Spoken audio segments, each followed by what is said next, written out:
하나님 말씀은 신약성경 베드로전서 2장 11절 12절 말씀입니다. 우리 같이 한 목소리로 함께 읽겠습니다. 사랑하는 자들아, 거류민과 나그네 같은 너희를 권하노니 영혼을 거슬러 싸우는 육체의 정욕을 제어하라. 너희가 이방인 중에서 행실을 선하게 가져 너희를 악행한다고 비방하는 자들로 하여금 너희 선한 일을 보고 오시는 날에 하나님께 영광을 돌리게 하려 함이라. 아멘. 육체의 정욕을 제어하라. 이제 우리말 성경에 번역되어 있는 대로 11절의 하반절의 말씀을 설교의 제목으로 삼았습니다. 육체의 정욕을 제어하라. 오늘 우리가 읽은 이 본문의 말씀은 그렇게 어려운 내용은 없습니다. 그냥 읽어서 이해할 수 있습니다만, 다만 이것이 이제 우리 국어 사전적인 의미로 곡해되기가 쉽습니다. 그래서 여기에 나와 있는 단어들, 영혼을 거슬러 싸우는 육체의 정욕을 제어하라. 이제 쉽게 이렇게 생각을 하면 영혼을 거슬러 싸우는 육체의 정욕, 그럼 이제 눈에 딱 들어오는 게 정욕이라는 말인데 그 정욕이 아니죠.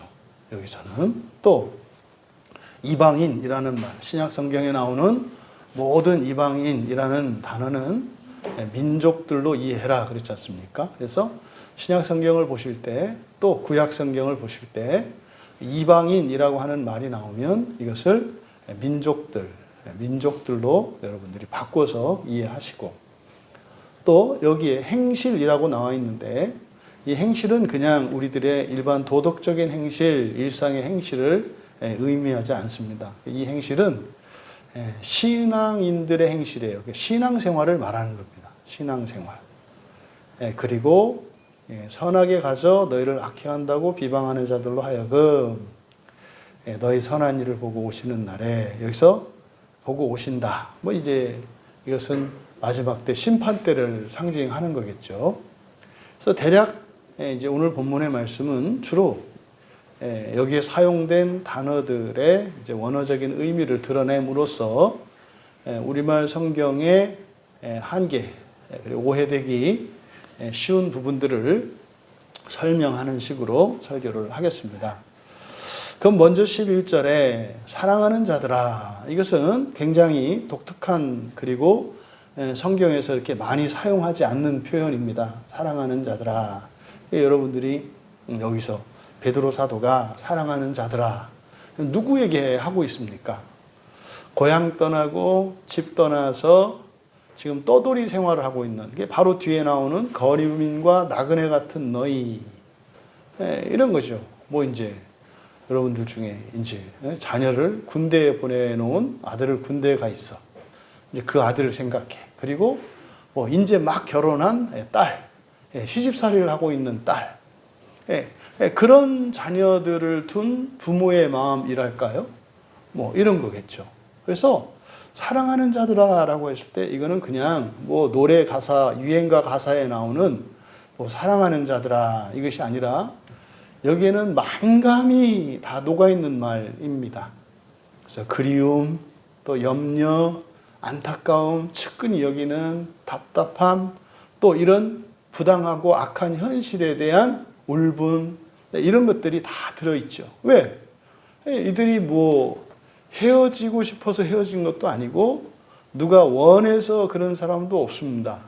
그리고 그렇게 해서 누구에게 좋을 것도 없습니다. 그런데 어쩔 수 없이 하기 싫은 것을 너무나 큰 손해를 보면서 너무나 큰 고통을 감당하면서 멀리 떨어져서 소아시아 지역에 거하고 있는 형제들이에요. 그들을 사랑하는 자들아, 이렇게 부르고 있습니다.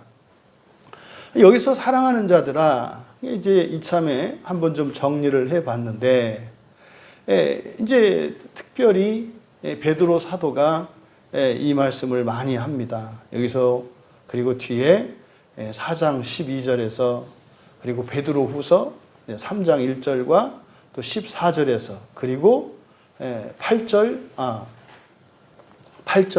그리고 17절에서 그러니까 상당히 베드로의 편지에 보면 사랑하는 자들아라고 하는 이 표현이 가장 많이 쓰입니다.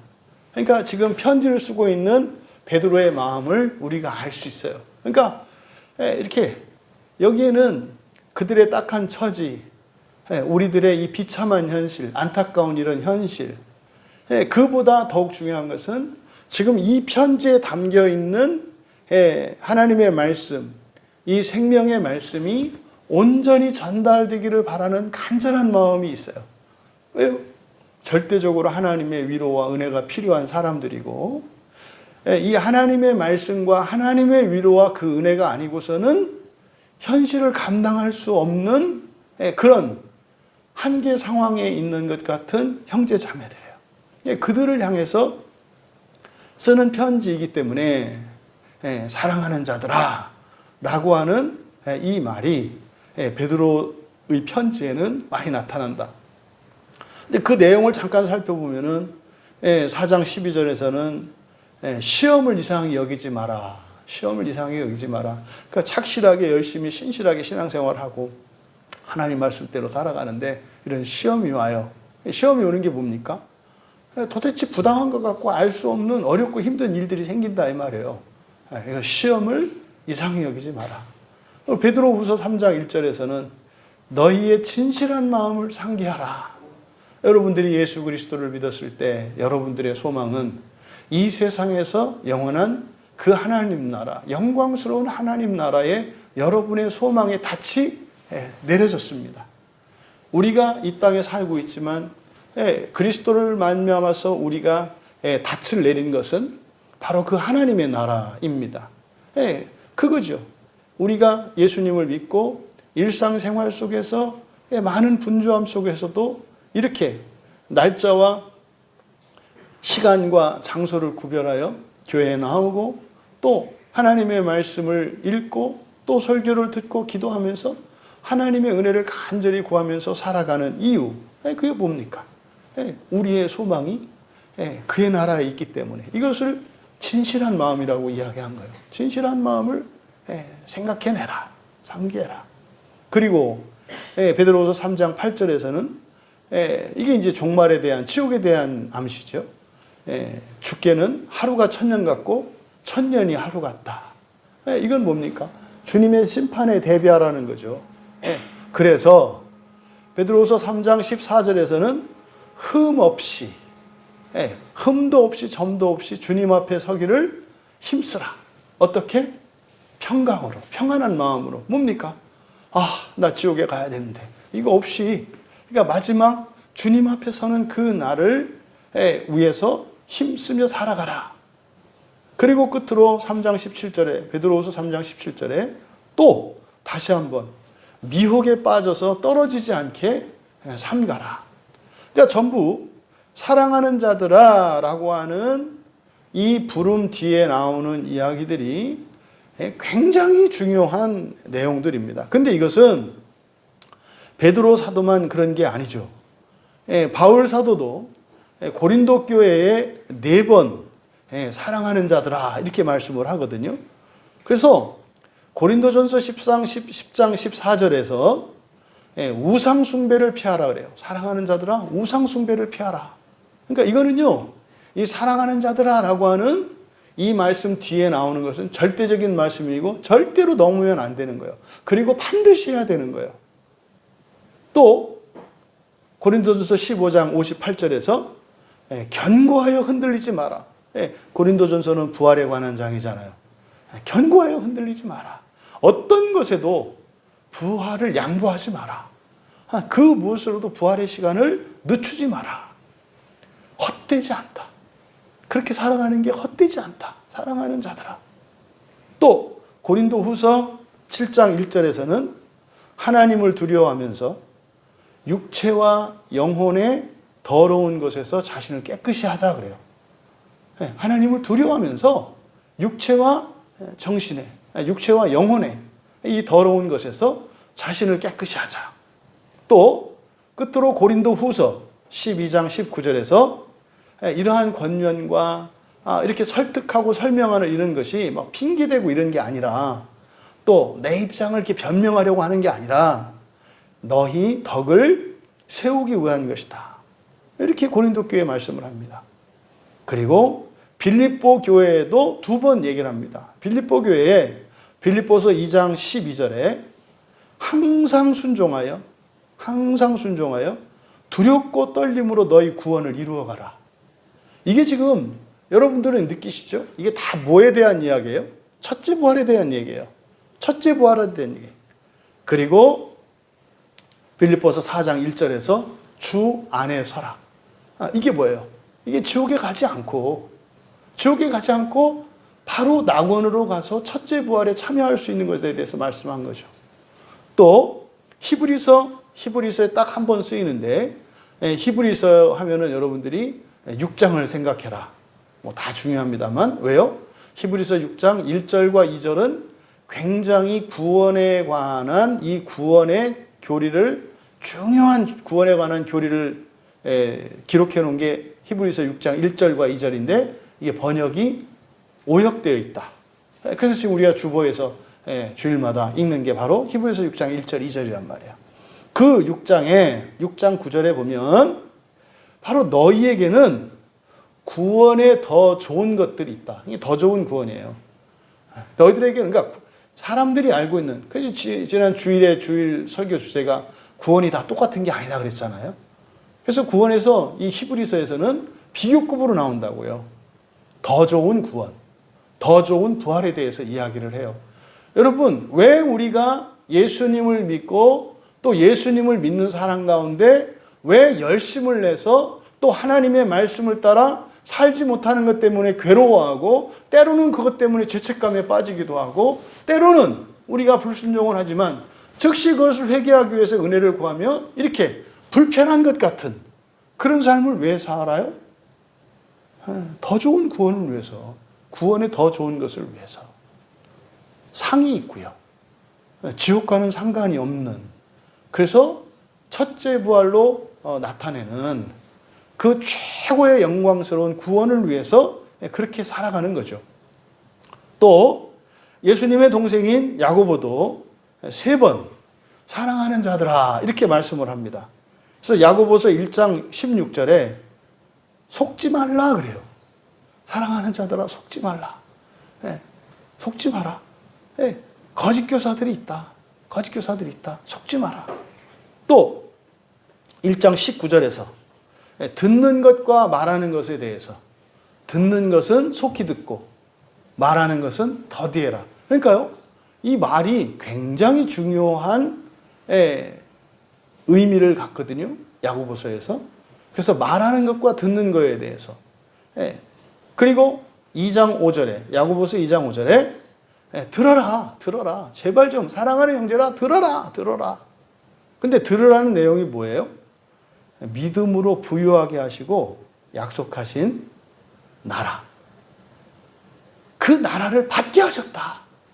너희들이 왜 이렇게 고난을 받고 핍박받고 사람들한테 욕먹으면서 왜 이렇게 사는 줄 알아?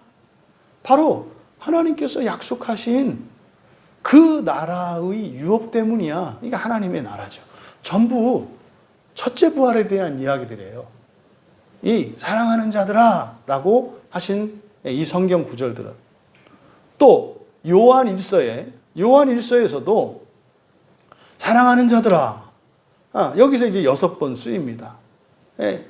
여기서 이제 2장 7절에 새 계명은 너희가 들은 말씀이다.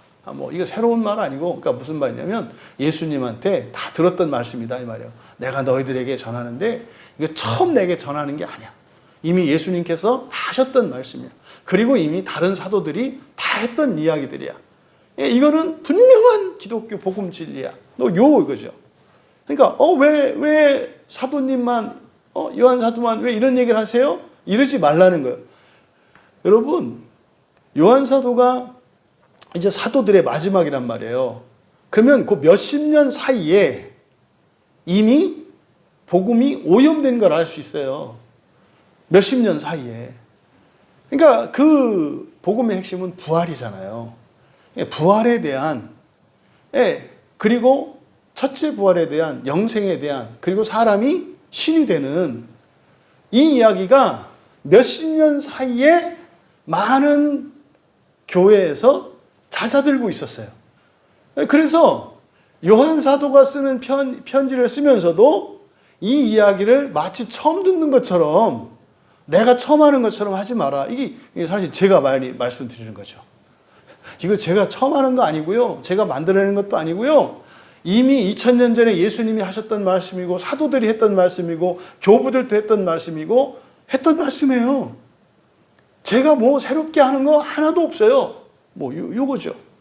그 이야기가 바로 요한일서 2장 7절에 있는 말씀이에요. 또 3장 2절에는 우리가 하나님의 자녀다. 우리가 하나님의 자녀다. 사람의 자녀가 아니라 하나님의 자녀다. 이거는 관계를 말하는 게 아니라 그랬죠.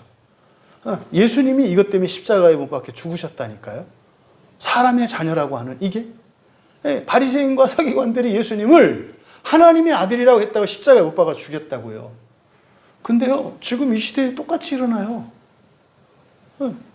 아니, 성경에 너희를 신이라고 하나님의 아들이라고 성경에 나와 있어서 그 말을 하는데, 뭐 저건 2단이네 3단이네 사입이네, 똑같아요. 2000년 지났는데 하나도 안 달라졌어요. 그러니까 지금 이런 것은 너무나 정상적이라고 보는 거예요. 이게 당연한 거예요, 이 세상에서는. 왜? 요한 사도가 살아있는 당시에조차 그 몇십 년의 기간 동안에도 이 복음의 정수가 잊혀지고 있는 거예요. 사람들에게 거부감을 나타내는 거였단 말이에요. 그거를 우리가 요한일서 3장 2절에 요한 사도의 말씀에서 우리가 알 수 있어요.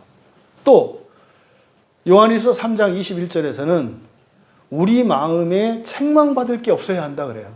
우리 마음에 책망받을 게 없어야 한다. 그래야 주님 앞에 설 때 담대해진다. 이렇게 말을 합니다. 말씀을 합니다. 그리고 4장 1절에서 야고보가 말했던 것과 다르지 않게 영을 다 믿지 마라. 시험해라. 영을 다 믿지 마라. 시험해라. 그리고 끝으로 4장 7절과 11절에서 요한서신의 주제죠. 서로 사랑해라. 서로 사랑해라. 근데 이 말을 할 때 사랑하는 자들아. 그러니까 이 말과 관련되어서 나오는 모든 가르침들은 절대적인 거예요. 뭐 다 그렇겠습니다만은, 그러니까 이 말씀들을 지키지 않고서는 첫째 부활에 참여할 수 없는, 너무나 중요하고, 그런데 잘 안 지켜지는. 마지막으로 유다서에 예수님의 동생이죠. 마찬가지로 야고보와 유다는 예수님의 친동생입니다. 야고보서와 유다서가 성경에 있는 이유는, 그러니까 사도도 아닌데 왜 성경에 기록되어 있다? 증인으로서 있는 거예요. 이 야고보와 유다는 예수님이 살아계시는 동안 예수님을 믿지 않았던 사람이에요. 자기 친형인데도 불구하고 예수님을 문제가 있는 사람으로, 잘못된 사람으로 이렇게 생각했던 동생들이에요. 형을 부끄럽게 여겼던 사람들이에요. 그들이 이들이 이제 오순절 십자가 사건 이후에 예수님이 죽으시고 다시 살아나시고 부활하시고 오순절 성령 강림 사건 이후에 이 사람들이 개종을 하고 회심을 하는 거예요. 그래서 야고보와 유다는 그때 당시에 사람들이 예수님을 다 믿지 않았다는 걸 안단 말이에요. 그러니까 이들이 증인이에요. 또 친형제니까. 또 형제는 어떤 형제예요? 원래부터 믿고 따라다녔었다면 뭐 형제니까 작당해서 그럴 수 있잖아요. 근데 예수님이 지상사역을 하시는 동안은 분명히 이 사람들은 동생들임에도 불구하고 오히려 예수님과 대척점에 서 있던 사람들이에요. 그런 사람들이 이제는 예수님의 종이라고 이야기하고, 이제 형님이 아니라 옛날엔 형님의 권위도 인정하지 않았던 사람이 이제는 아도나이, 주님이라고 이렇게 하게 된 거죠. 그래서 야고보서, 유다서에는 아주 영적이고 종말론적인 그런 아주 진한 복음 진리들이 많이 담겨 있어요. 뒤쪽으로 가면서 원래 더 그렇죠. 그래서 유다서에 사랑하는 자들아 라고 하는 말과 함께 사용된 것이 1장 3절입니다. 뭐 유다서에 한 장밖에 없으니까 1장 3절에 일반으로 받은 구원의 구원. 그러니까 똑같은 구원이 있다고 그랬잖아요. 그렇죠? 다 같이 받는 구원. 이거 뭐예요? 받는 구원이지. 받는 구원은 다 똑같아. 그게 이제 유다서에서 일반으로 받는 구원, 다 똑같이 받는 구원. 누가복음에서 문화 비유가 그러라 그랬잖아요. 한 문화를 받아. 똑같이 받아. 구원은 다 똑같이 받아. 그런데요. 그렇게 단번에 주신 그 믿음의 도, 그러니까 똑같은 구원이에요. 그걸 위해서 어떻게 하라? 힘써 싸우라 그래요. 아니, 왜 구원을 똑같이 다 받았는데 왜 힘써 싸우라고 그러지? 받는 구원은 똑같지만 누리는 구원은 똑같지 않기 때문에. 하늘과 땅만큼 차이가 나기 때문에. 그게 이제 유다서 1장 3절에 있는 내용이고 또 17절에 사도의 미리 한 말을 기억하라. 그러니까요. 사도들이 했던 말. 요즘에 뭐 그러지 않겠어요? 사도들께서 이제는 뭐 다 이제 순교하시고 돌아가신 뒤에 사도들이 있던 교회에 이제 후임 목사들이 왔단 말이에요. 이 사람들을 속사도라고 해요. 그러니까 다음을 이어받아서 목양한 사람들을 속사도라고 해요. 근데 그 속사도들조차도 복음이 퇴색됐다는 것을 알 수가 있어요.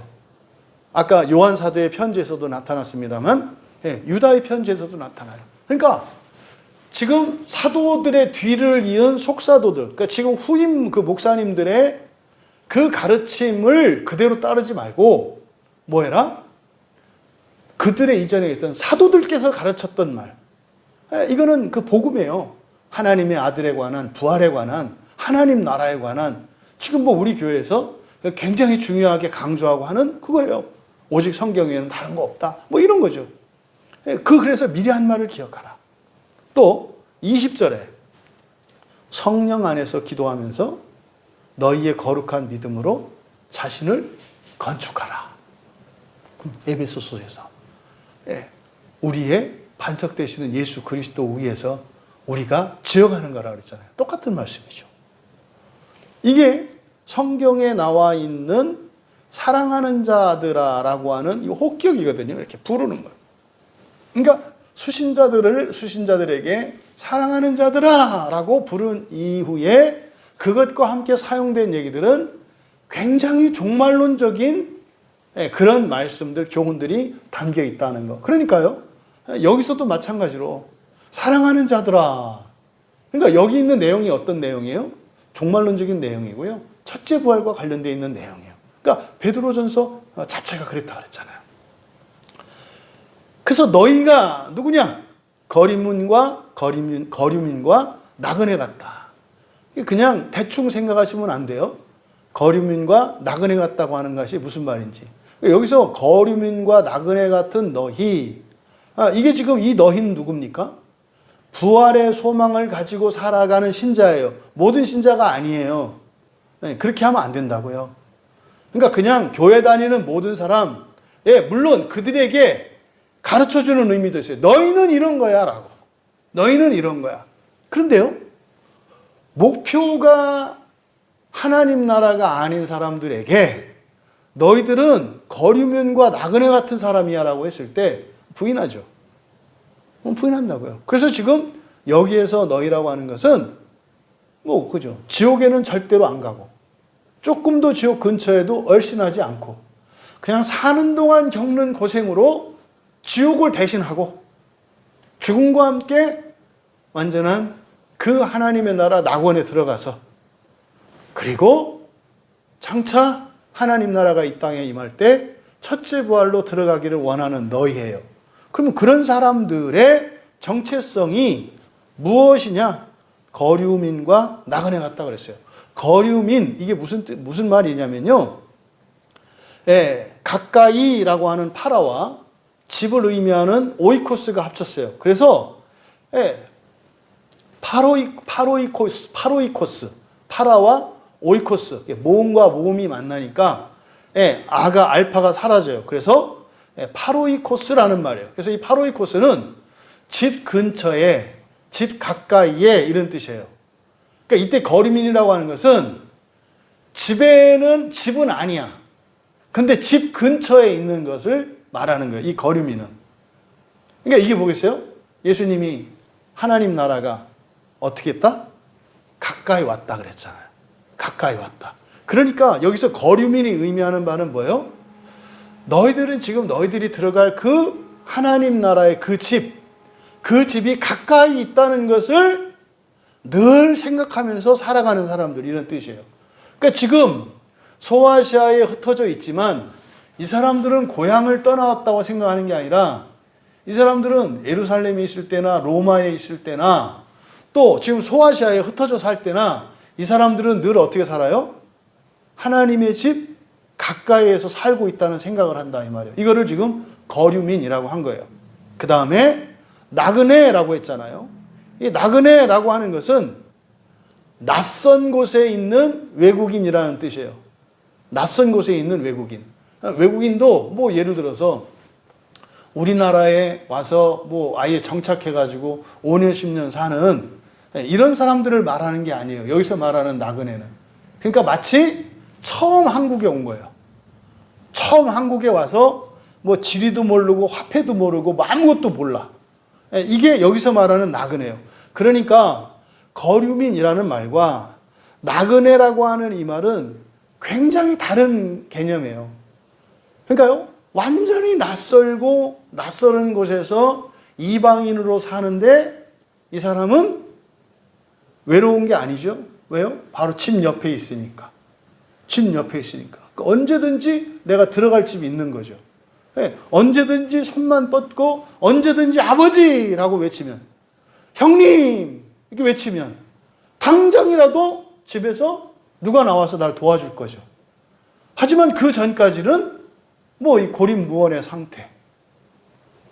이게 지금 부활의 소망을 가지고 살아가는 사람들의 정체성을 베드로 사도가 이렇게 나타낸 거예요. 여러분, 그러니까요, 이렇게 얘기하는 거죠. 우리가 이 세상을 살아가는 동안 언제나 낯설은 곳이고 이방인일 거라는 거예요. 언제 어디에서나. 근데 우리는 자꾸 어떻게 해요? 익숙해지려고 그러고 이방인이 안 되려고 그래요. 그러니까 자꾸 세상에 섞이려고 그러고 세상에서 따돌림 받지 않으려고 이렇게 해요. 그게 어떤 의미예요? 부활에서 멀어지는 삶이라고 말하는 거예요. 우리가 세상을 멀리하는 게 아니에요. 세상이 우리를 멀리하게 돼 있어요. 그렇다고 해서 그걸 떠나는 게 아니잖아요. 어쨌든 그 낯선 곳에서 살아가요. 그러면은요, 여러분들이 이제 객지 생활 해보신 분들은 객지 생활을 하면 집이 무척 그립습니다. 객지 생활을 하면. 그게 이제 뭐 우리 사내비도 군대 가가지고 아마 뭔지 모르지. 뭐 그때 보니까 뭐 집 떨어지는지 뭐 이렇게 떨어지는 거 처음이고, 처음에 하면요 집 생각이 간절합니다. 모든 게 다 호사스럽거든요. 왜? 하나도 똑같은 게 없어. 뭐 하나도. 뭐 물을 마음대로 마실 수 있나, 뭘 하나도. 그래서요 그냥 뭐 이렇게 집 생각이 나요. 그러니까 어떻게 해요? 군대에서 집 생각 못하게 정신없이 뺑뺑이 돌리는 거예요. 그래가지고 생각하면 집 생각해서 향수병에 걸릴 건데, 그냥 몸이 지쳐가지고 저녁이면 뭐 군대에 있는 애들은 벽만 있으면 자거든요. 그래서 벽에 못 기대게 해요. 벽에 기대면 그냥 잠들어 버리기 때문에 몸이 피곤해서. 그러니까 이게 이 세상을 살아가는 부활의 소망을 가지고 살아가는 사람들의 정체성인데, 근데요 이게 불행하거나 외롭거나 있죠. 근데 그것 때문에 외롭거나 이러지 않아요. 왜요? 집이 있으니까. 바로 우리들이 그런 거예요. 그런 거예요. 그러면 사실은 이 거류민과 나그네 같다라고 베드로 사도가 이야기를 했을 때, 이 편지를 받는 수신자들은 내가 거류민과 나그네 같아서 괴로워 죽겠고 정말 살아갈 소망도 없고 너무나 힘들고 외로웠었는데, 이게 좋은 거구나, 이게 정상이구나, 이렇게 위로를 받겠죠. 그리고 나서 이제 권하노니 파라칼레오니까 바로 옆에서 말하는 거예요.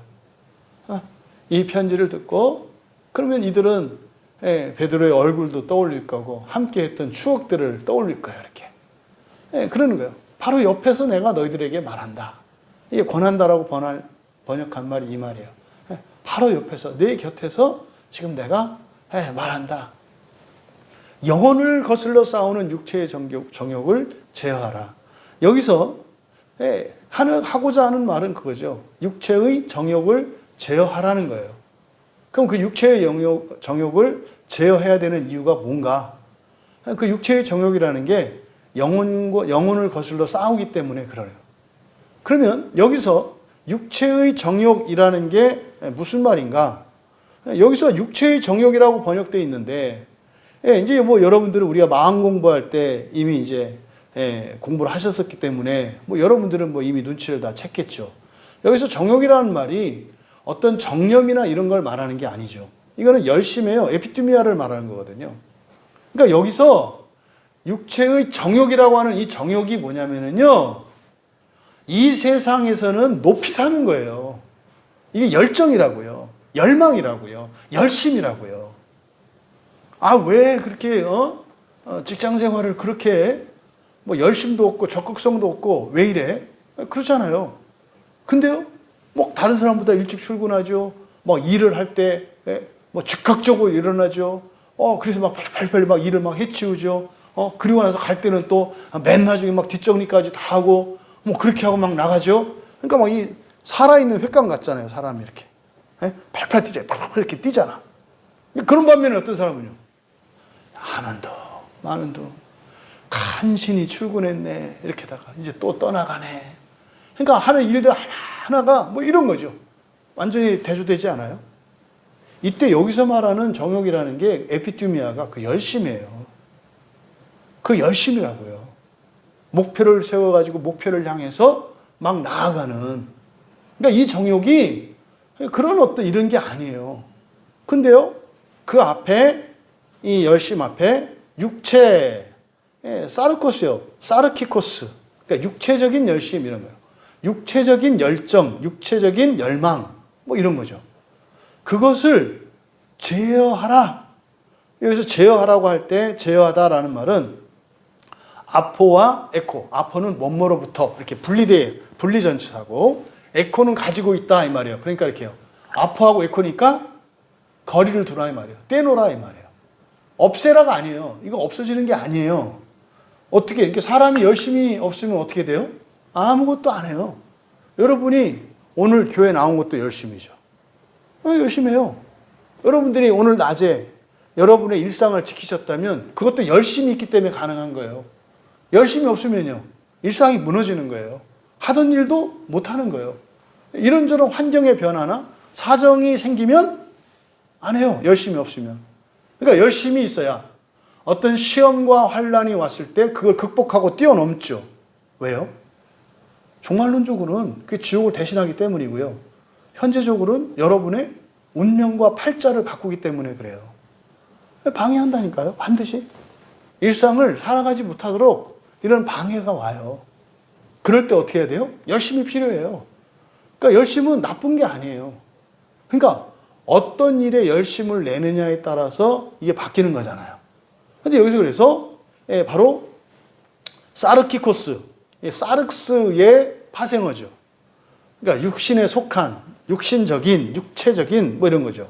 사르키코스 에피투미아, 육체적인 열심이에요. 그런 것들을 어떻게 해라? 떨어뜨려 두라는 거예요. 이렇게 떨어뜨려 두라. 없앨 수 없어요. 그게 없어지는 거 아니에요. 그러니까요, 분별해서 가지고 있어야 될 열심과 떼어놓아야 할 열심, 요거에 대해서 얘기를 하는 거거든요. 그러면 여기서 말하는 육체적인 열심이 뭐겠습니까? 앞에서 베드로 사도가 1절에서 악한 것들에 대해서 우리가 버려야 할 것들에 대해서 얘기를 했잖아요. 1절에서.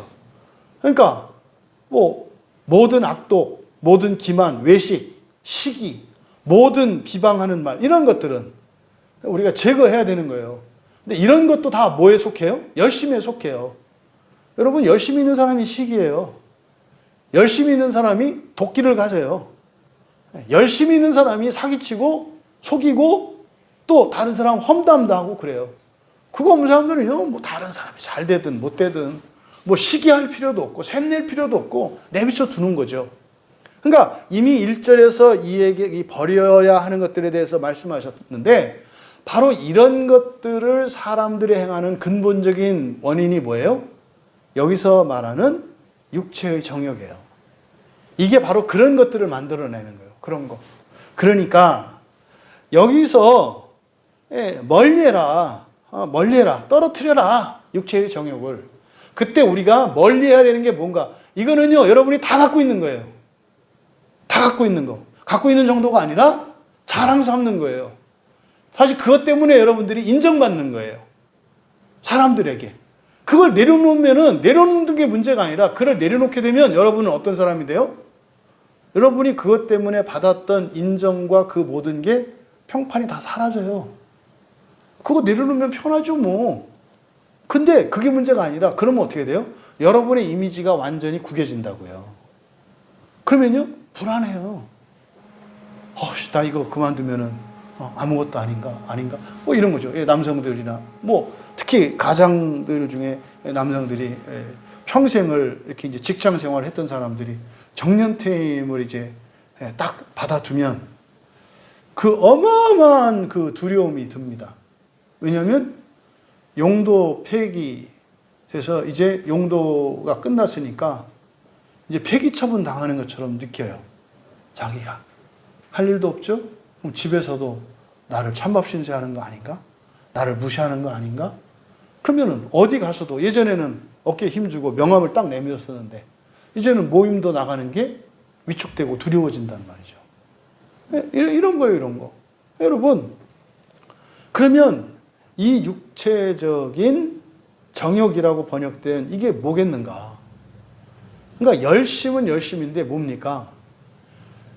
하나님 나라, 천국과 상관이 없이 그저 이 세상만을 위한 열심을 말하는 거예요. 이 세상만을 위한 열심. 신앙과 상관없고 구원과 상관없고 그저 이 세상만을 위한 열심. 이게요, 신앙생활도 그럴 수 있다니까요. 신앙생활도 부활에 대한 소망이 없어요. 그러면 그 사람의 열심이 종교적 열심이라 할지라도 그게 뭐가 돼요? 그게 육체적인 정욕이 돼요. 여기서 말하는 것처럼. 그러니까요, 여기에서 어느 누구도 예외가 없어요. 제가 뭐 이런 거죠. 뭐 조금 이게 좀 애매하긴 한데. 우리 교회 같은 경우 이제 저에 적용하면 그런 거 있을 수 있어요. 그렇게 교인들이 힘들어 하는데 설교를 꼭 그렇게 막 1시간 반, 2시간 막 이렇게 해야 되냐고. 어떤 때 예배 끝나고 3시간 넘을 때도 있더라고. 그렇게 힘들어하는 거 하면서 그게 한편으로는 저에게 어떤 육체적인 정욕이 있을 수도 있어요. 그런 생각을 해요, 제가. 뭐 내가 이렇게 뭐 이렇게 막 하려고 하는 거지, 자꾸. 아니, 그걸 좀 이렇게 조금씩 나눠서 이렇게 좀, 이렇게 하면 얼마나 좋아. 근데 이제 감사한 거는 이제 뭐 우리 교회가 이제 그렇게 해도 될 때가 됐다는 거 아니에요, 그죠? 말씀드렸죠? 설교를 시간을 막 줄이려고 할 때마다 왜 못 줄였는지. 지금은 이제는 정말로 이제 주일 설교 시간을 뭐 이렇게 줄이려고 뭐 마음 먹었고, 그럼 뭐 이미 그렇게 하는 게 우리 교회 맞다는 그런 이제 확신도 들고 이렇게 됐죠. 그런데 이제 뭐 그 이전까지 뭐 저는 저 나름대로 어떤 목사로서의 사명을 다 하겠다고 뭐 이제 그렇게 했습니다만 그런 것에 저의 육체적인 정욕이 섞여 있을 수도 있다. 그럴 수도 있다. 그런 거예요. 그런데 그것을 어떻게 해라? 끊어라. 그런 게 아니라 어떻게 했다? 거리를 둬라. 떨어뜨려 놔라. 그래서 열심 자체를 없애라는 게 아니에요. 그러니까 이게 지금 굉장히 중요한 말씀인 거예요. 그러니까 왜요? 이게 무엇과 관련돼 있어요? 종말과 관련돼 있는 거예요. 종말과. 그 다음에 왜 그래야 되는가? 이게요, 영혼을 거슬러 싸운대요. 영혼을 거슬러 싸운대요. 이때 영혼이라고 가위표 치시고, 이게 푸시케니까 목숨이에요, 목숨.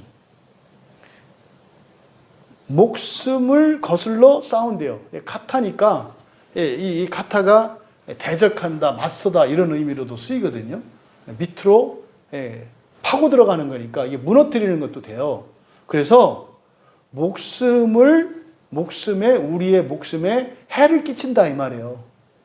그러면 바로 이 육체의 정욕이라고 하는 것이 뭐한다? 우리 목숨을 갉아먹는다고 얘기를 하는 거예요. 그러니까 이해가 되죠? 너무 지나치게 일을 해. 그래서 어떻게 돼요? 건강을 상하죠. 사는 동안. 그렇잖아요. 너무 도에 넘도록 그렇게 하면 건강 상하는 일이 있잖아요. 그리고 모든 것도 마찬가지죠. 사람에게 대하는 친절도 너무 넘치면 그것 때문에 사람을 망가뜨리기도 하죠. 오히려 도움을 주는 게 아니라 망가뜨리죠. 심지어는 자기가 망가지기도 하죠. 그것 때문에. 그래서 목숨에 해를 끼친다는 거예요. 근데 이게 살아가는 동안은 그나마 그러려니 할 수 있어. 근데 사실은 목숨을 해치는 것의 마지막 절정은 지옥이거든요. 그러니까 여러분, 이 육체의 정욕은 무엇과 관계되어 있다는 거예요? 종말론적으로는 지옥과 관계에 있다는 거예요. 이걸 중독현상이라고 할 수 있어요. 요즘에 우리나라 현대인들을 이야기할 때 워커홀릭 많이 얘기하잖아요. 일 중독. 일하지 않고서는 못 견디는 사람들, 쉬지를 못하는 사람들. 이걸 중독이라고 그래요. 그러니까 여기서 말하는 육체의 정욕이라는 게 이런 중독적인, 이런 중독현상, 이런 것을 의미할 수 있어요. 그러니까, 내가 일을 더 많이 하고, 내가 사람들을 많이 돕고, 내가 이렇게 하는데 내가 나쁘자고 하는 것도 아니고, 동기도 좋고, 결과도 좋고, 근데 딱 하나, 내 건강 상해. 내 목숨이 위태로워. 근데 이게 사는 동안만이 아니라는 거죠. 뭐 해야 되는 거예요? 멈춰야 된다는 거예요. 멈춰야 된다. 그러니까 어느 정도까지 열심을 하다가 열심을 내야죠. 먹고 살고 다 필요하잖아요. 근데 어떻게 알아요? 일정 부분, 한계에 다다르면 어떻게 해라? 열심을 내려놓으라는 거예요. 제어하라는 게 억제하라는 게 아니에요. 분량 이상에 넘지 않도록 하라는 거예요. 왜? 그게 우리의 목숨과 관계되어 있기 때문에. 근데 이게 너무나 중요한 말씀이라는 것을 우리가 어떻게 한다? 사랑하는 자들아. 이렇게 말씀했기 때문에. 이거를 바울 사도도 비슷한 말씀을 에베소서 4장 22절에서 해요. 에베소서 4장 22절에 보면은 너희는 유혹의 욕심을 따라. 이때 욕심이 똑같은 거예요. 에피투미아. 유혹의 욕심을 따라 썩어져가는 구습을 따르는 옛사람을 벗어버리고. 똑같죠. 똑같은 내용이에요. 유혹의 욕심을 따라. 이때 유혹이 뭐예요? 조금만 더 하자, 조금만 더 하자, 조금만 더 하자. 이건 해도 나쁜 거 아니야, 나쁜 거 아니야. 이런 거죠. 근데 그게 어떻다? 썩어져 간다고요. 썩어져 간다고요. 멸망해 간다고요. 멸망해 간다고요. 근데 그게 어떻게 해요? 습관이 돼 있어요. 그것을 그렇게 따르는 옛사람을 벗어버리고. 똑같은 얘기죠. 여러분, 모자라는 거 죄예요. 모자라는 거 죄예요. 근데 그 넘치는 거, 여기서는 육체의 정욕이라고 이야기를 했고, 또 분량에 있어서는 지나친 것이겠습니다만, 내용에 있어서는 뭐다? 이 세상만을 위한 거예요. 이 세상만을 위한 거.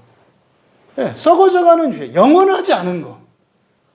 영원하지 않고 이 세상만을 위한 그러한 일들을 주체하지 못하고 더 많이 하는 것을 경계하라는 거예요. 왜요? 이거는 종말에 부활과 관련되어 있기 때문에 이렇게 말씀을 하는 거예요. 그리고 12절에 어떻게 연결이 되나 생각을 해보세요. 너희가 이방인 중에서 행실을 선하게 가져 너희를 악행한다고 비방하는 자들로 하여금 너희 선한 일을 보고 오시는 날에 하나님께 영광을 돌리게 하려 함이라. 보세요. 바로 앞에 11절에서 육체의 정욕이라고 하는 게 지나친 열심이기도 하고 또 신앙과 상관이 없고 썩어질 것이고 영원한 것 아니고 이 세상만을 위한 그런 열심이야. 뭐 대표적인 게 회사 일, 여러분 직업적인 일 이런 거예요. 하지 말라는 게 아니라 했잖아요. 그렇죠? 근데 그냥 그거를 그냥 세상의 일로만 해. 그냥 돈을 목적으로 해. 그러면 이게 다 육체의 정욕이 되는 거예요. 무엇이 됐든지 간에. 목사 노릇을 해도 만약에 그냥 호구지책으로 한다든지 뭐 이렇게 한다면 그것도 육체의 열심이 되는 거예요. 그 자체가. 그러면 이렇게 하는 동기가 여러 가지가 있겠죠. 근데 12절의 내용을 보면은 사람들의 평판과 연결되어 있다는 것을 알 수 있어요. 뒤에 있으면은 이방인은 민족들이라고 그랬잖아요. 민족들 가운데서 행실이라고 번역된 이것은 신앙생활이라고 그랬죠. 이런 신앙생활을 선하게 라고 하기보다는 이거는 그냥 착하게 이렇게 하는 게 좋겠어요. 왜냐하면 이제 이건 칼로스이기 때문에 뭐 아름다운, 좋은, 뭐 착한 이렇게 번역을 하는 게 좋아요. 그러면 그런 행실들을 착하게, 좋게 사람들 보기에 그렇게 해라. 근데 그들이 어떤 사람들이다? 너희를 악해간다고 비방하는 사람들. 보세요. 11절에서 이런 육체의 정욕이라, 육체의 열심이라는 게 사람들이 나를 무시하지 못하게 하는 거죠. 여러분들이 돈을 많이 가져요. 또 여러분들이 1등을 해요. 무시 못 하잖아요. 그러니까 그렇게 하는 중요한 동기요 원인 중에 하나가 뭐예요? 사람의 평판이고 사람들에게 무시당하지 않고 욕먹지 않으려고 하는 이것이 중요한 요인이 된다는 것을 12절에서 밝히는 거예요. 그래서 그런 걸로 하려고 하지 말고, 그리고 지금 사람들에게 좋은 평판을 받으려고 하지 말고 나중에 주님으로부터 인정을 받으려고 해라. 이런 내용이 12절의 내용이에요. 그럼 12절을 좀 자세히 살펴보면 행실이라고 번역한 이 단어가 위로, 아래에서 위로라고 하는 의미를 나타내는 전치사 아나예요. 아나가 아래에서 위로라는 뜻이거든요. 그리스도인의 삶은 위로 향하는 삶이죠. 그리스도인은 아나바이노예요. 위로 올라가는 삶이 그리스도인의 삶이에요. 아나라는 말과 회개, 돌이키다라고 하는 스트로페가 합쳐졌어요. 아나스트로페. 그러니까 의미상으로 보면 위로 방향을 바꾸는 걸 말해요. 그러니까 이렇게 아래로 내려가던 사람이 위로 올라가는 것을 말해요. 그러니까 이때 위라고 하는 것은 긍정적인 의미거든요. 근데 이 아나스트로페라는 말이 우리 기독교인들에게만 쓰이는 게 아니라 갈라디아서 1장 13절에 보면은 바울이 개종하기 전에, 다시 말해서 사도가 되기 이전에 유대교인이었잖아요. 그때 그가 유대교인으로서 살았던 유대교 신앙생활도 아나스트로페라고 해요. 그러니까 이거는요, 직장에 다니는 사람이 직장 일을 열심히 하는 것도 아나스트로페가 될 수 있는 거예요. 또 불교 신자가 100일 공양을 하고 말이죠. 이렇게 막 단지 공양을 하고 엄청난 지성을 들이고 이렇게 수행을 하는 일들, 이게 다 아나스트로페예요. 그래서 아나스트로페라고 하는 것은 어떤 기준, 종교적이든 무엇이든지 간에 그 목표를 향하여 열심을 내고 하는 거, 이게 아나스트로페예요. 그러니까 이것을 신앙생활이라고 합니다만 이게 이제 넓게 보면은 뭐 종교생활이라고도 할 수 있는 거죠. 근데 여기서는 이제 그리스도인들에게 적용하는 거니까 신앙생활이라고 이제 제가 번역을 한 거예요. 이게 이제 아나스트로페라는 단어의 뜻이에요. 그래서 너희들의 신앙생활을, 12절이 번역이 좀 매끄럽지 않습니다. 사역한 거를 불러드리면 이렇게 돼요. 너희들의 신앙생활을 악행처럼 비방하는 그 민족들 가운데서, 어떻게 해요? 너희들의 신앙생활을 악행처럼 비방하는 그 민족들 가운데에서.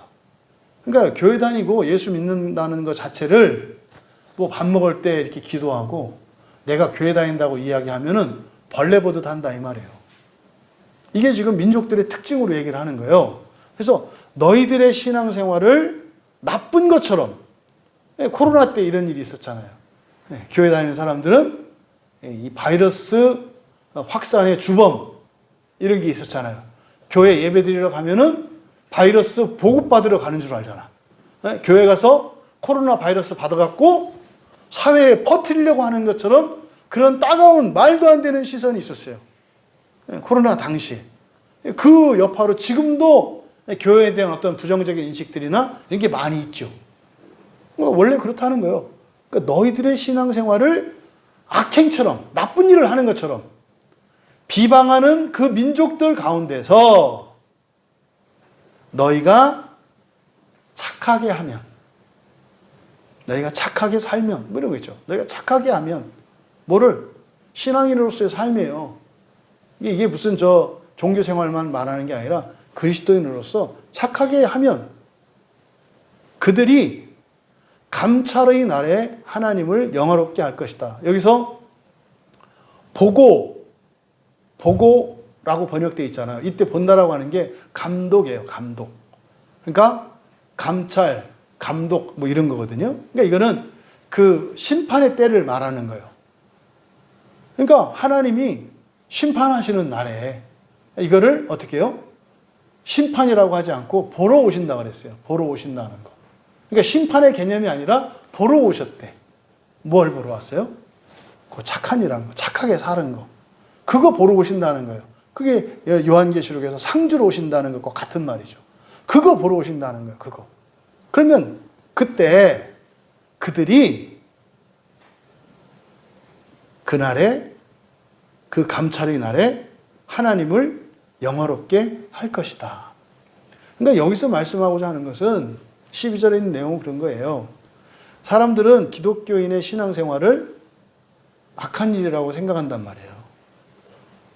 나쁘다고 생각한다 이 말이에요. 그러니까 무슨 다른 거 안 해도 우리나라 처음에 기독교가 우리나라에 들어왔을 때 그랬잖아요. 그죠? 천하에 이건 근본도 없는 놈들이었잖아요. 왜요? 조상 제사를 다 파했죠. 그잖아요. 이거 하나로 끝난 거예요. 제사를 안 드려. 그러니까 조상을 몰라봐. 조상을 부인해. 그러니까 이거는 유교 사상 아래 있었던 이 조선시대에서는 있을 수 없는 일이거든요. 그래서 그냥 교회 다니는 것들이었다니까요. 우리나라 상황이 그랬죠.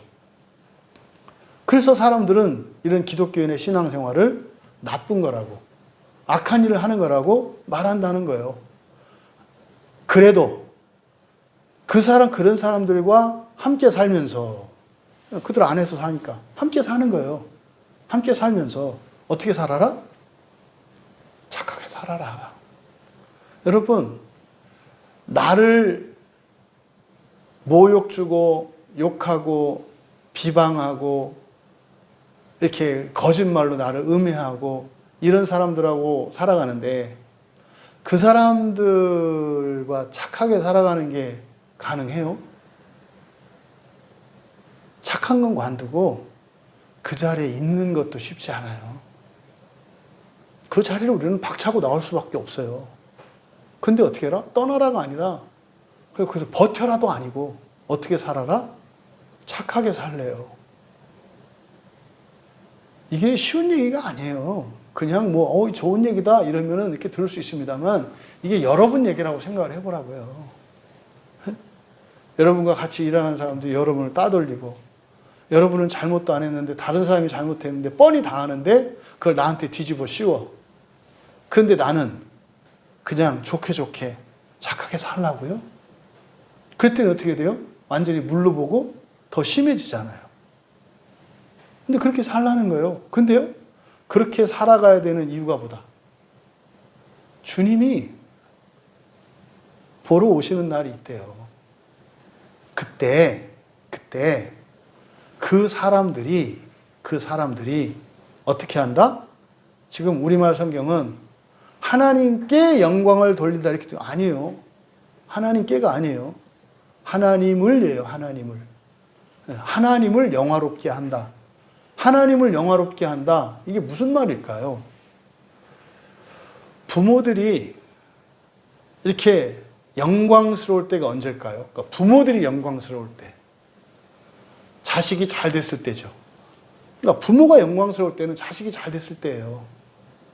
자식이 잘 됐을 때 영광스러운 거예요. 그러니까 사람들이 그들이 그렇게 박해하고 못되게 굴었던, 그러니까 예수 믿는 사람들 자체를 바퀴벌레 보듯 했던 사람들이, 그래서요 그냥 말도 안 되는 상황 속에서도 그냥 착하게 그냥 살았는데, 오히려 그것 때문에 더 못되게 굴었던 그 사람들이 그때 마지막 때가 되면 어떻게 한다고요?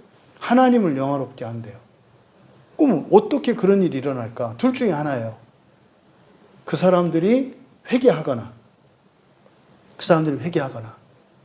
두 번째, 하나님이 그렇게 못돼 먹게 산 사람과, 그래서 이용해 먹고 통쾌했는지 모르겠지만 당하고 핍박받고 살았던 사람보다 너희들의 삶이 굉장히 손해되는 삶이고 어리석은 삶이었다는 거. 그리고 바보처럼 그렇게 그런데도 착하게 살았던 그 삶이 엄청 잘한 것이라는 것을 주님께서 이루시겠다는 그 암시가 이 안에 들어가 있죠. 그러니까요, 두 가지예요, 목적이. 그렇게 기독교인들을, 그리고 복음을 조롱하고 비방하고 모욕하고 무례하게 있던 이 사람들을 회개시키기 위해서, 자신들의 잘못을 깨닫게 하기 위해서 내가 피눈물이 나도록 당하면서 또 착하게 살라는 거예요. 왜요? 그렇게 해서 그들의 마지막 그 양심의 마지막 그 껍질이 벗겨지면서 자신들의 죄를 깨닫고 과거 자신들이 했던 과오를 부끄럽게 생각하고 회개할 수 있도록 당해주라는 거예요. 이게 첫 번째 의미. 두 번째 의미는 하나님께서 공의롭게 하신다는 거예요. 반드시 바로 잡으신다는 거예요. 그렇게 한 것을 이를 갈면서 후회하고 자책하게 되고, 오히려 당하고 살았던 그것을 자랑스러워하고 잘했다고 우리가 인정하지 않을 수 없는 그런 일이 있을 거라는 거예요. 12절은 11절과 연결되어 있어요. 한마디로 뭐라? 여러분, 육체적인 만족을 위해서 쓸데없는 영원하지 않은 그런 것들을 위해서 지나치게 열심을 내면서 살지 말고 오히려 뭐 해라? 절제해라. 넘치지 않도록 해라, 이 말이에요. 넘치지 않도록 절제해라. 왜요? 넘치면, 그리고 참으로 육체에 속한 그런 일들에 열심을 내면 거기에는 반드시 대가를 치러야 한다는 거예요. 대가가 뭐예요? 내 목숨이에요. 살아서는 건강을 해치던 수명이 짧아질 것이고, 살아서 건강도 안 해치고 100년 동안 장수했다면 죽어서 지옥에서 목숨이 해를 입을 거라는 거예요. 그러니 여러분, 이렇게 육체적인 열심이나 열정보다는 어떻게 살아라? 그리스도인으로서 착하게 살아가는 게 더 가치 있고 중요한 일이다. 지금은 부모들조차 자녀들에게 착하게 살면 안 된다. 학교에서 누가 너를 한 대 때리거든 2대를 때려라. 그게 뭐 요즘에 그 안타까운 소식이 지금 뉴스로 난리가 났잖아요. 그죠? 이제 뭐 20대인 그 청년이 초등학교 그 교사 되기까지 얼마나 공부를 열심히 했을 거며, 또 임용고사를 위해서 또 시험 준비를 또 얼마나 했을 거며, 그렇게 해서 이제 초임으로 딱 발령 받았을 때 그 집 식구들은 얼마나 자랑스러워 했을 것이며, 근데 학교에서 자살을 했다면서요. 원인이 뭔지는 모르겠지만. 여러분, 기가 막힌 거예요.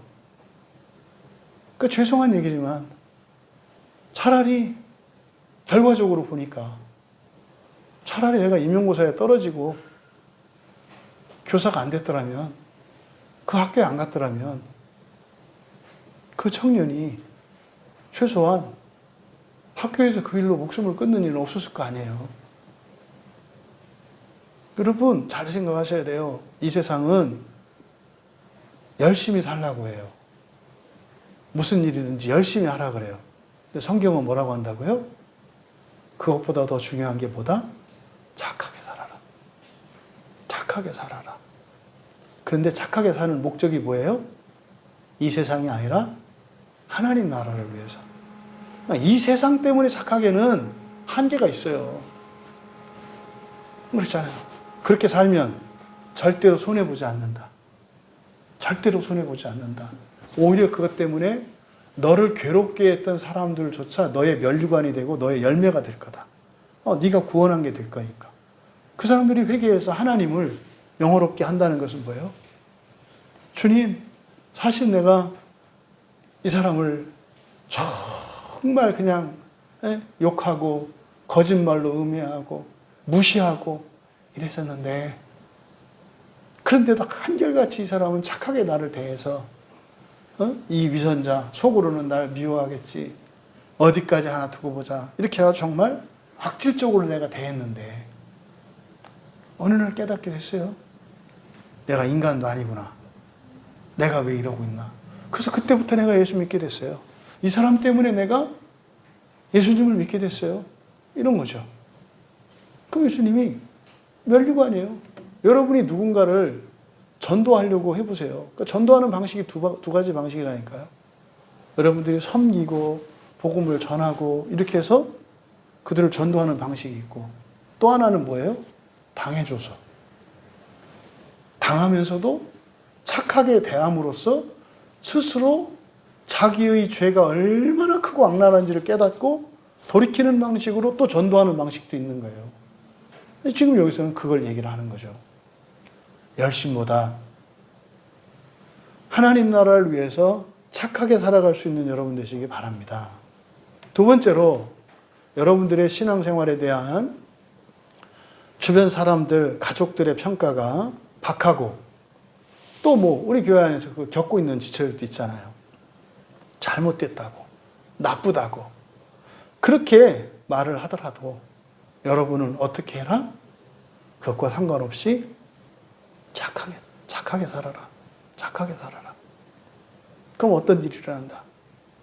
그 사람들이 회개하고 돌이키거나, 정말 마지막 때 여러분이 그렇게 산 거에 대해서 절대 후회하지 않도록 그들이 보고 나도 저렇게 살 걸, 이렇게 고백하는 날이 반드시 올 것이라는 것을 기억하셔라. 여러분이 신앙을 따라서 그리스도인으로 살기 때문에 그렇게 착하게 사는데, 그것으로 인해서 여러분들이 어떤 보상도 없었고 인정도 없었고 명예도 없었고 유익도 없었어요.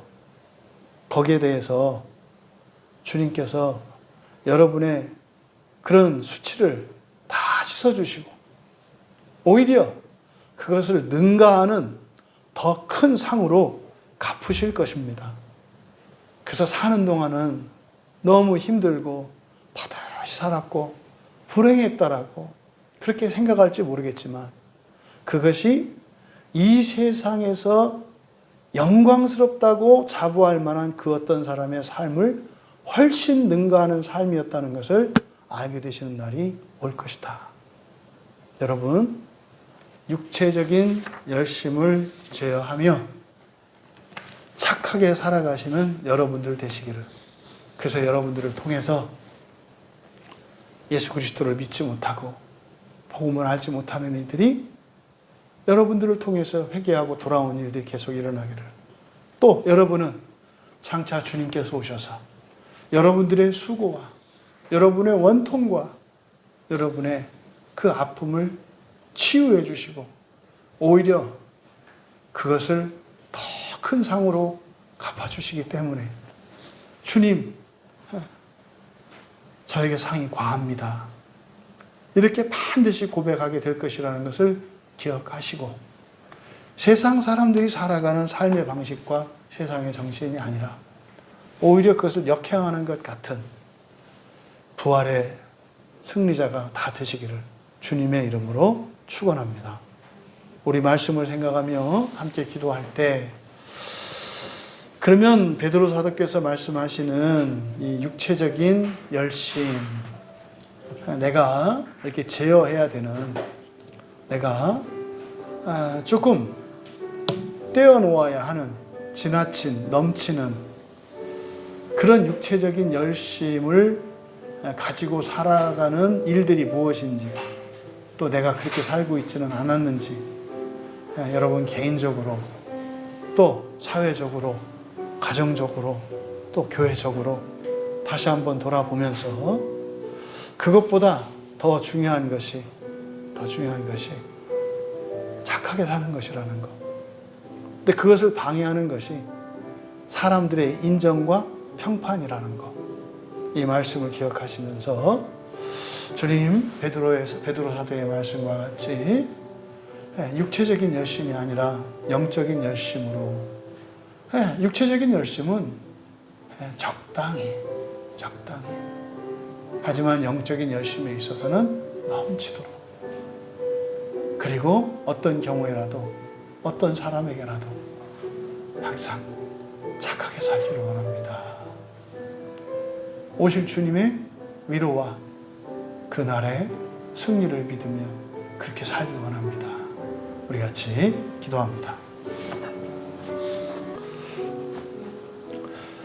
우리 나라와 민족을 위해서 함께 기도합니다. 하나님, 우리 조국 대한민국을 하나님께서 지금까지 지켜주시고 또 이 나라에 큰 복과 은혜를 내려주셔서 정말 세계에서 가장 가난한 나라였던 우리나라가 세계 강대국의 그 안에 우뚝 서게 하신 하나님의 놀라운 은혜죠.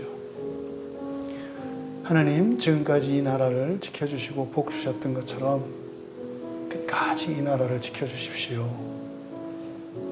첫 번째로 하나님이 이 나라에 복 주신 것을 이 민족이 알고 감사하게 하옵소서.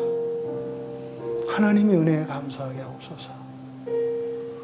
또 현실적으로 남과 북으로 군사적으로 대치하고 있는 이 남북 분단 국가인 이 대한민국을 살고 있는 우리가 우리나라를 위해서 기도해야 되는, 또 중요하면서도 가장 우선적인 기도가 전쟁이 일어나지 않는 겁니다.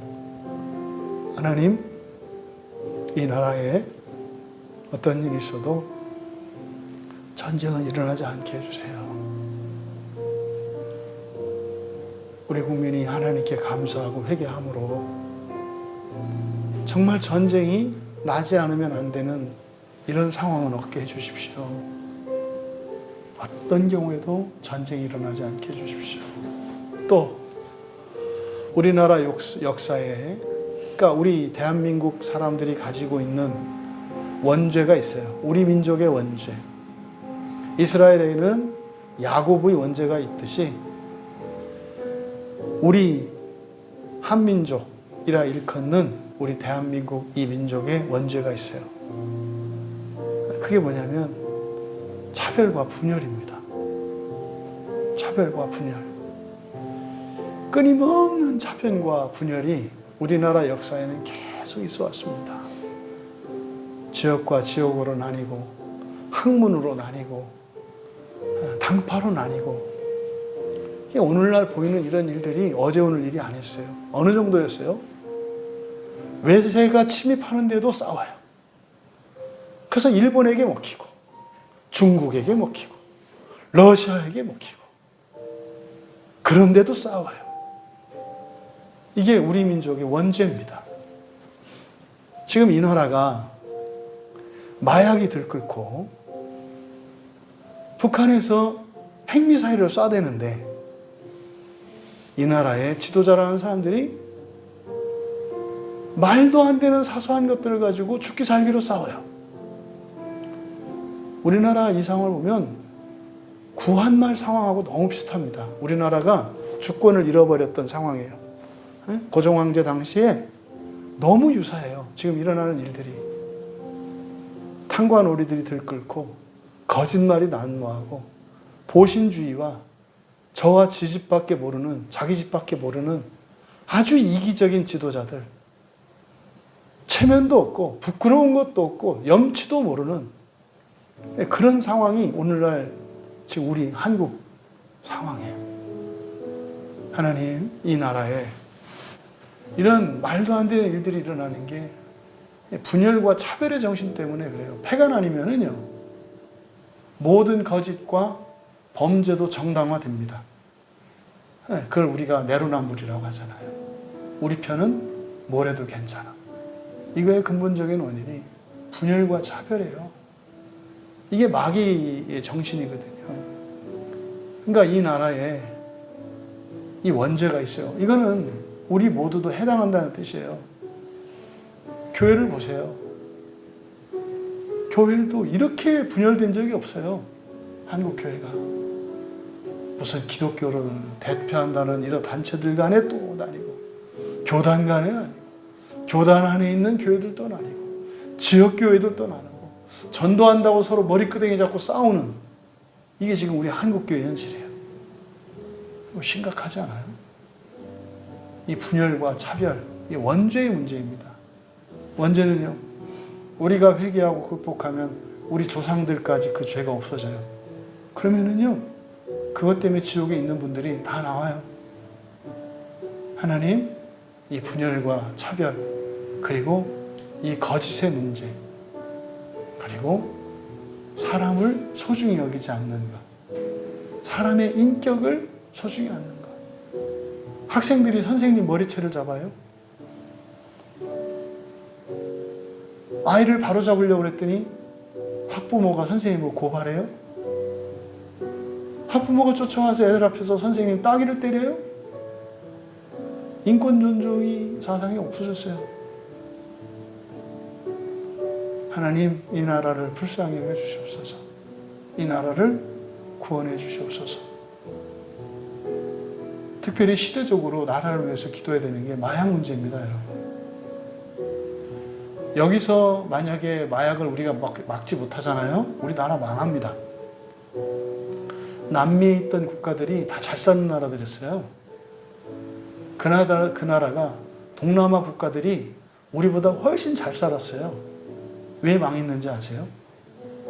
중국이 옛날에 세계를 정복하겠다고 했던 나라인데 왜 망해서 지금까지도 절절매고 있는지 아세요? 마약입니다. 마약이에요. 우리나라 지금 막 마약이 판치고 있는데 나라 망해요. 하루아침에 망해요. 청년들, 일반 직장인들이 마약을 손쉽게 구하고, 지금 보세요. 그 뭡니까? 못된 작곡가. 마약 팔아먹고 마약 중독자인데 구속도 안 돼요. 여러분, 이게요, 굉장히 지금 우리나라가 위험한 상황이에요. 아니, 어떻게 마약 사범을 풀어줘요? 그러면 어떡할까요? 다른 사람들 겁을 안 내요. 야, 마약 팔아도 최소한 구속도 안 되네? 뭐 영화배우 하나도 그냥 나왔잖아요. 여러분, 이걸 가볍게 보시면 안 돼요. 우리나라가 굉장히 위험하고 심각한 상황입니다. 제가 개인적으로 그런 생각을 해요.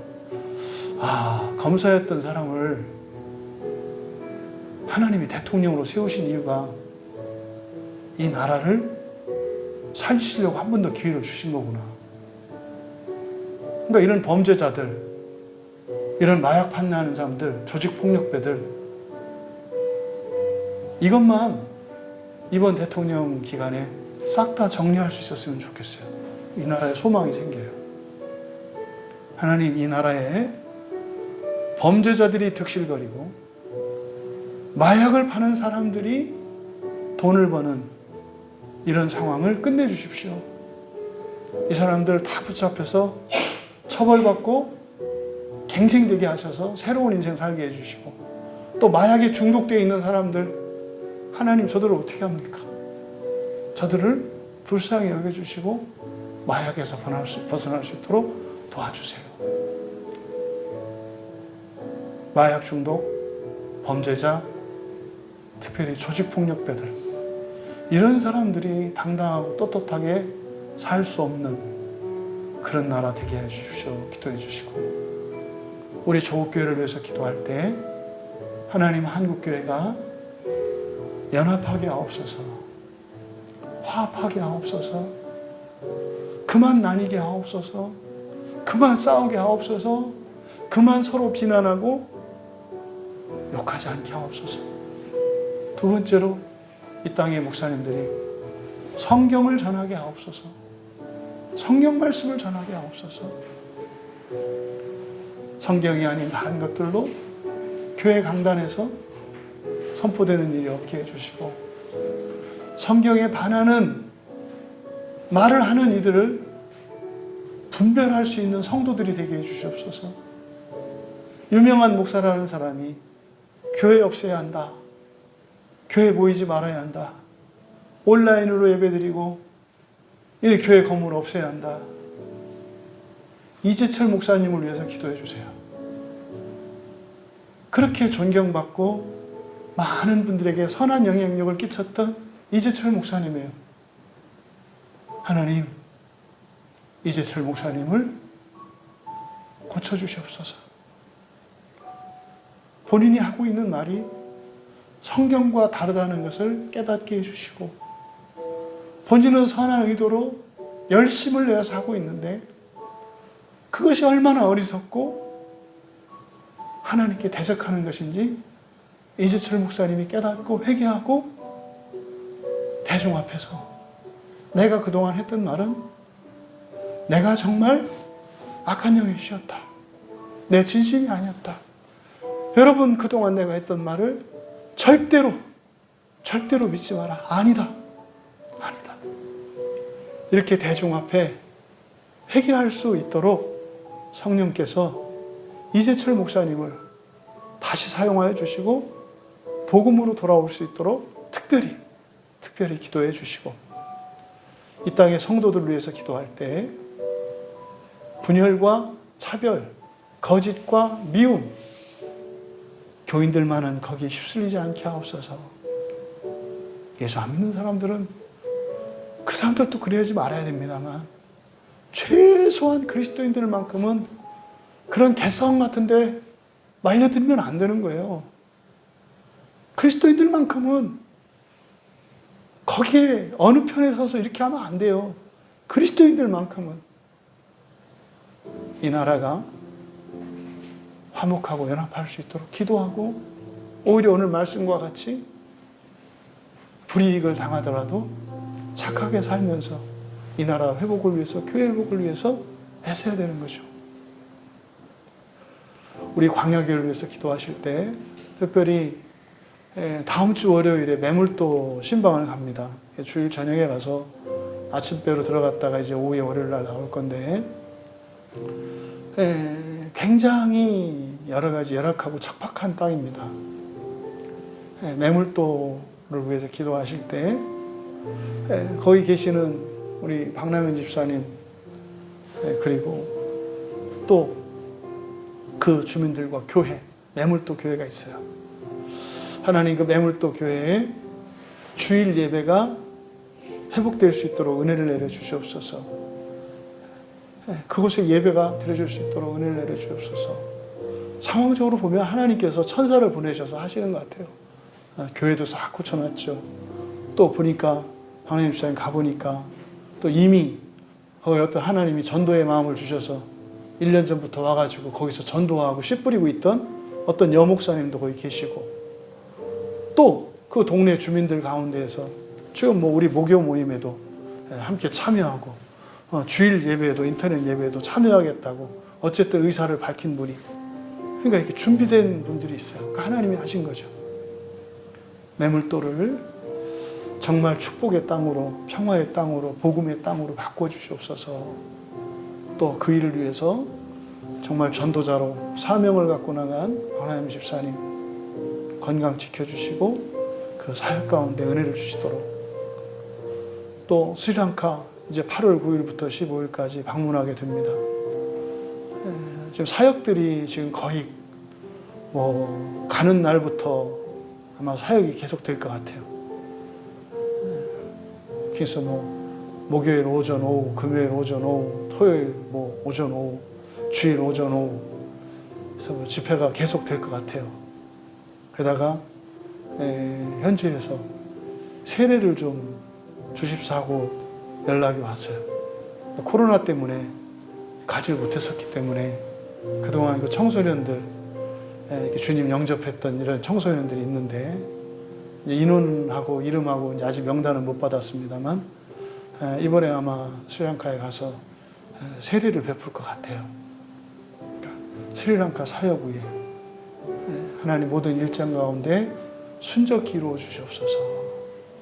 정말 하나님의 넘치는 은혜로 그 일을 우리 광야교회가 감당할 수 있도록 해서 목, 금, 토, 일 아침 저녁으로 계속되는 이런 집회들과 세례식 위에 큰 은혜를 내려주시고, 특별히 현지에 계신 선교사님들, 이번에 우리 크리스타나 선교사님, 그리고 예전에 함께했던 또 이혁수 선교사님이라고 같이 이제 이번에 가서 그 개척했던 교회들 가서 또 청년들하고 집회라고 할 건데, 우리 선교사님들 성령 충만케 해주시고 지치지 않게 해주시고, 그것 가운데 하나님이 두신 그것으로 감사하고 은혜가 넘칠 수 있도록 함께 기도하시고 편안히 개인적으로 돌아가면 되겠습니다.